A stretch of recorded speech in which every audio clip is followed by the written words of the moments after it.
Magandang araw po sa inyo na taga-almusal, tanghalian, hapunan, merienda at midnight snack. Araw po ng kalayaan ngayon, June 12, Happy Independence Day po sa lahat sa atin. Kung saan sineselebrate po natin ang ating paglaya sa ating mga mananakop. Yan po ang ginawa ng ating mga bayani. Yan po ang ginawa ng ating mga bayani para po tubusin tayo sa kamay ng mga banyaga.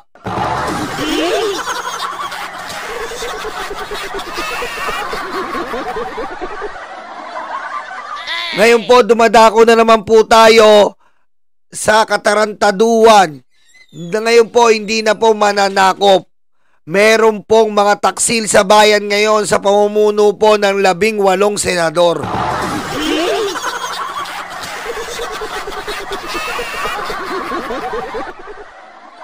Sa modernong panahon po natin kinalalagyan ngayon, sa modernong panahon kinalalagyan natin ngayon, moderno na rin po ang pagtaktaksil sa bayan ngayon.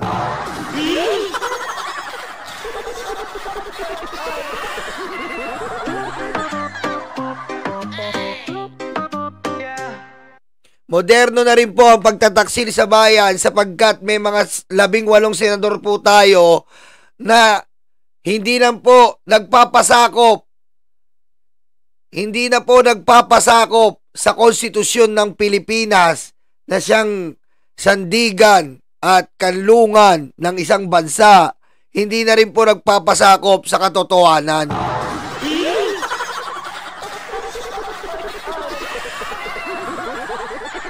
Ano po mangyayari sa Pilipinas? Araw ng kalayaan, pero ang mga senador natin ayaw pang lumaya sa pagiging kurakot at pagiging tuta ng mga politiko at China.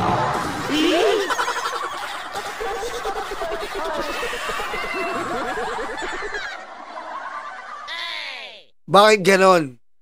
Kaya nananawagan ako sa inyo mga kababayan na maging alisto tayo ngayong mga panahon na to. Sapagkat ang ating bansa ay nilalagay na naman sa alanganin. Dati-rati po ang paghanap natin sa kalayaan at katotohanan ay tayo ay sumasandigan dito sa konstitusyon. Pero ngayon po mas nakakaalarma po ngayon sapagkat ang konstitusyon natin hindi na po nila ginagalang at hindi na po basihan daw ngayon. Ang basihan na lang ngayon ay ang kanilang sariling opinyon, ang kanilang kuro-kuro at palapalagay. Kung ganyan po ang mangyayari sa atin, anong kahinatnan ng ating bansang Pilipinas?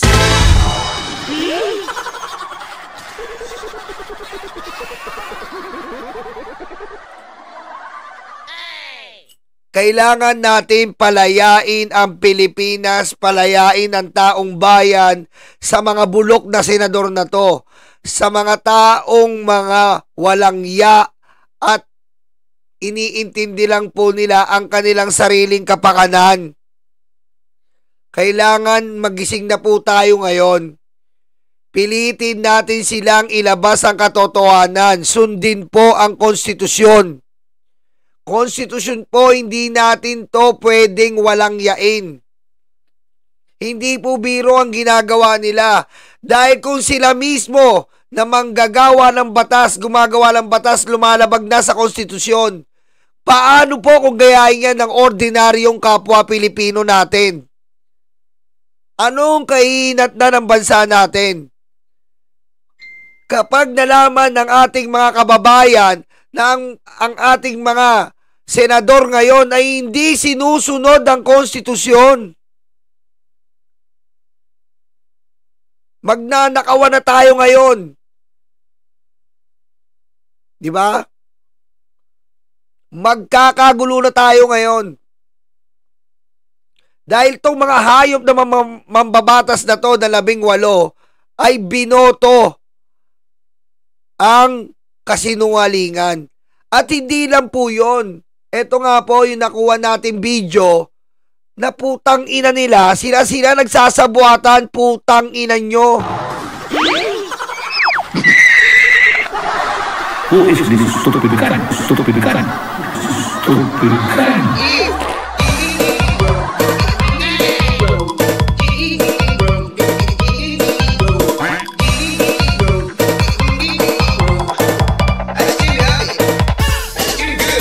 Hindi po siya naliligo. Bobo ka! Pasensya na po uli ha. Nakakagalit po kasi. Bago tayo magalit, gusto muna natin bigyan ng entablado si Coco Pimentel. Senator Coco Pimentel Thank you. is recognized. You may proceed, sir. Thank you, Mr. President. Mr. President, my dear colleagues, our Senate staff, our Senate Secretariat, our guests, my Commander-in-Chief is also here, our dear countrymen. Magandang gabi po sa inyo lahat. I am about to deliver my valedictory speech. This is one perk of being a senator which I would relish the most. My father was the valedictorian of all his classes throughout his academic life, from elementary, high school, college, and even up to College of Law. I was never a valedictorian, but I still get to deliver a valedictory speech. Swerte ko naman. Sabi ng ating konstitusyon, sovereignty resides in the people and all government authority emanates from them. I have been blessed by God and the Filipino people with the opportunity to hold a high government position. These 13 plus years I have spent as a senator in the service of the Filipino people have been the most fulfilling years of my life. This is an opportunity and an experience not given to many. I am very grateful to the universe for this. Who would have predicted or who would have thought that this would happen to an introvert person like me?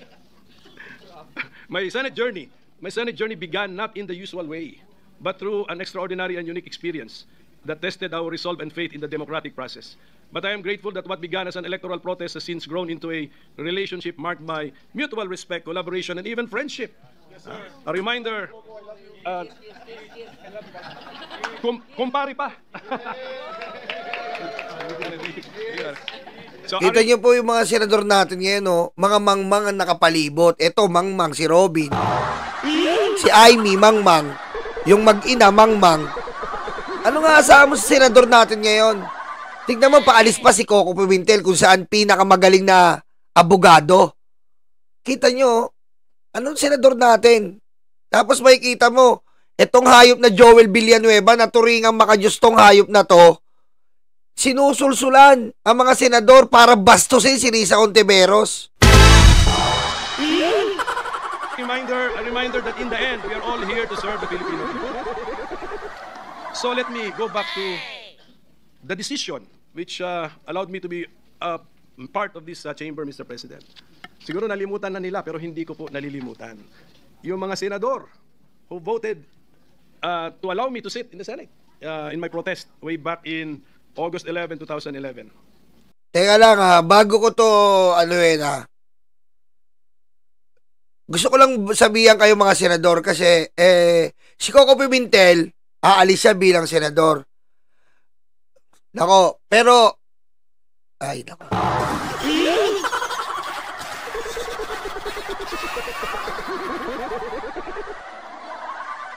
Dito nyo lang maririnig to. Si Coco Pimentel, di ba, tapos na bilang senador.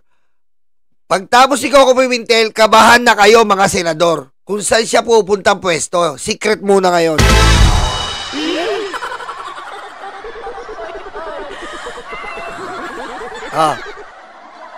Kabahan na kayo ngayon. Kung saan pupuntang pwesto si Coco Pimentel. Yun ang sundan nyo mga senador. Ha? Yun ang kabahan kayo. Dahil yung paglilipatan na pwesto ni Coco Pimentel, panalangin nyo na lang mga senador kayo na manalo si Coco Pimentel na congressman sa petisyon.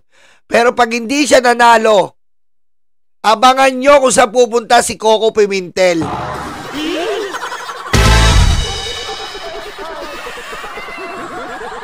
Abangan nyo. Abangan nyo. Katatawag lang sa akin ni Coco kagabi. Abangan nyo. Sabi sa akin, hello, Yolo, Sir Coco, ang galing-galing mo doon Napanood mo na ba yung video? Anong video? Si Joel Villanueva at si Amy, tanga-tanga? Oo, hindi ko napanood send ko sa'yo sa Viber.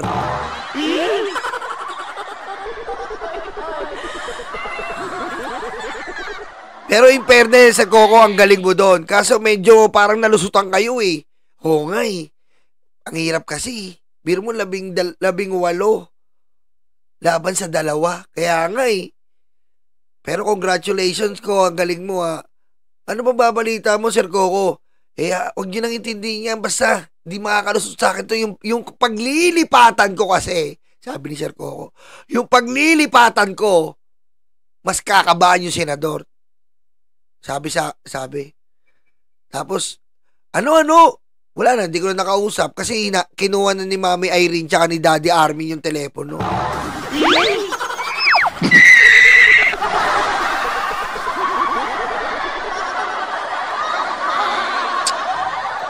Hello, Sir Coco!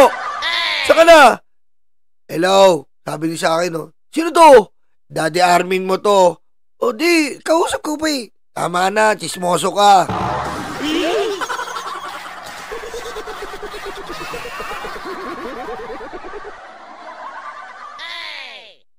Umepal si Daddy tsaka si Mami Irene. Hello! Daddy Armin, mamaya ka na chismis to eh. Tama na. Hindi ba pwede sabihin kung saan siya lilipat? Okay? Saan niya? Hello? Binabaan ako eh. Tapos nandito ngayon oh. Mami Irene, Daddy Armin, nandito pala kayo eh. Garaw.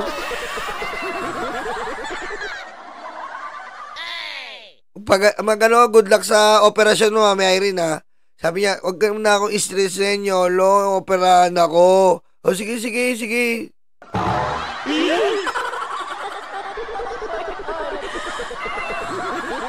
Kabahan na kayo ngayon! Pia. Cayetano. So, hindi ko nalilimutan yung Pia. So thank you very much. Bong, baka nalimutan mo na, but you were part of it. Thank you very much, Bong. And of course, returning Senator Kiko Pangilinan and former Senator Greg Onasan and Sonny Trillanes, and also Lito Lapid was a member of the set. And I just want to make it of record, Mr. President, the justices from the Supreme Court who made possible my stint as a senator, then Senior Associate Justice, the chairman of the set, Antonio Carpio, Associate Justice Teresita Leonardo Di Castro, and Associate Justice. Kaya nga Bartap Jatter to. Hindi, nasa akin na yung 201 files na ito eh. Abangan nyo kung saan siya lilipat. Oh, narinig nyo ha. Narinig nyo kung saan ha. Ha? Lilipat siya sa ano?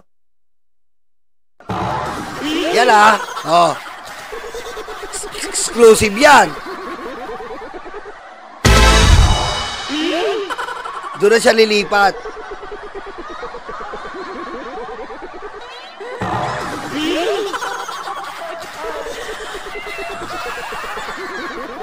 Salamat BBM ha. BBM, salamat ha.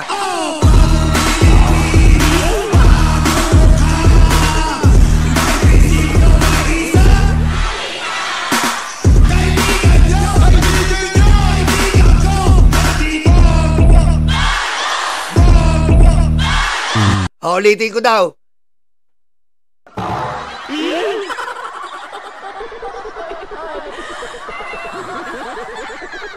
Arturo Brion. So this chapter in my life, while unconventional, set the tone for the kind of public service I aspire to offer. One rooted in truth and justice, constitutionalism, rule of law, and the unwavering dedication to serve the people's interest. Napansin nga ni Senator Risa Ontiveros, because this is our last day, so I'm about to end my tenure as a senator. Sabi niya, ang bookends ng political life mo, andito si Comelec sa umpisa, andito pa rin si Comelec sa dulo. So, because, if you remember, my dear colleagues, last December 11, 2024, you were already congratulating me. Oh, but that was 6 months ago. So 6 months later, hindi pa rin tapos ang issue na yon. So, I hope nagdilang anghel kayo nung 6 months ago, Mr. President. In 2016, this chamber entrusted me with the honor of being Senate President, a role previously held by my father, Senate President Nene Pimentel. Can I reveal, Ma'am Lauren, can I reveal that ikaw may kasalanan nito? Yes, opo. Wala po akong ambisyon. Ako po'y tinawagan ni Senator Loren. Si Loren. Na, mag-ambisyon ka, maging Senate President. Si Loren pala nagpilit sa kanya. Okay, so for 22 months, I endeavored to uphold my vision of a Philippine society which is just and fair, which saves and shares, scientific, peaceful, educated, healthy, democratic, and which is most of all happy and free with overflowing love of God and country. So passing a law is a collective effort. So together, all of us, during my time as Senate President, we shepherded, we started and or passed landmark measures. Free tuition, free irrigation, the wage increases for public servants, the doubling of the base pay of military and uniform personnel, free public Wi-Fi, and extended the validity of passports and driver's licenses, care of Senator Grace po. The Bangsamoro... Grace po yun ulitin natin! DDS! Grace po yung passport tsaka yung lisensya. Hello! Organic Act, the effort of Mix Subiri, the universal access to quality tertiary education, the train law, especially that aspect which lowered personal income tax rates, the ease of doing business, Mental Health Act, to name a few. I would also like to thank all of you for helping me pass and or for designating me to be the sponsor or co-sponsor of many other laws involving creation of courts, the NBI Modernization Act, the Estate Tax Amnesty Law, the Retail Trade Liberalization Amendments. Alam nyo, nakakamiss kasi yung mga ganitong senador. Yung mga intelihente. Kasi sa Senado, kailangan po intelihente, hindi violente. Tanga-tanga ka, Robin. Creation of the Department of Migrant Workers, the Creative Industries Development Act, and the Centenarians Act, both laws with the help of IME, the Government Procurement Reform Act, the Archipelagic Sea Lanes Act with the help of TOL, among others. One of the great privileges of serving in this chamber has been meeting and learning from some of the finest minds in our country's political and legislative history. I am grateful to have learned from their wisdom and, of course, from your wisdom, my dear colleagues, and your wit and your statesmanship. My time as minority leader has been most fulfilling too. I have learned a lot having been forced to read almost all of your bills. Ay, tsaka nga pala may nagsabi sa akin na nung papala yung tatlo, hindi na nagsuot ng robe. Ganun pa rin yun eh. Kahit na nung pa kayo, binastos nyo pa rin yung Senado eh. Imposible naman wala kayong robe. Diba? Imposible naman wala kayong robe. Sinukatan kayo isa eh. Ano yun? 18 lang yung sinukat? 21 lang pala? Anak ng weteng, nag-ano po, yung iba wala daw robe.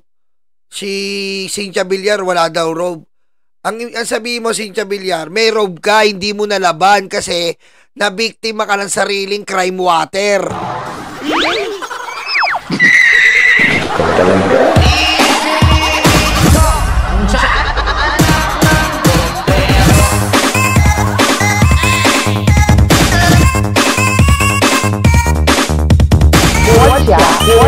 Quốc gia. 出席习近平。 Diba? Hindi mo lang nalaban kasi wala kayong tubig, pare-parehas tayo crime water eh.